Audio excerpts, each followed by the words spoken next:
രാജ്യത്തിന്റെ രാഷ്ട്രീയ ഐക്യം ലക്ഷ്യമിട്ട ഇന്ത്യ മുന്നണി ഇപ്പോൾ ബീഹാർ തെരഞ്ഞെടുപ്പിൽ സ്വന്തം നിലപാട് മറന്ന് പരിഹാസ്യമായ കാഴ്ചയാണ് ഒരുക്കിയിരിക്കുന്നത്. ബി.ജെ.പിക്കെതിരെ ഒറ്റക്കെട്ടായി പോരാടാൻ തീരുമാനിച്ച ആർ.ജെ.ഡി, സി.പി.ഐ, കോൺഗ്രസ് എന്നീ സഖ്യകക്ഷികൾ ഒരേ മണ്ഡലങ്ങളിൽ പരസ്പരം മത്സരിക്കുന്നു.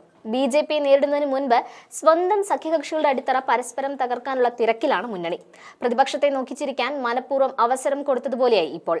ഇന്ത്യ സഖ്യത്തിന് സ്വന്തം പാർട്ടിക്കാരോട് തന്നെ പോരാടാൻ സമയം തികയാത്ത അവസ്ഥയാണ് നിലവിലുള്ളത്.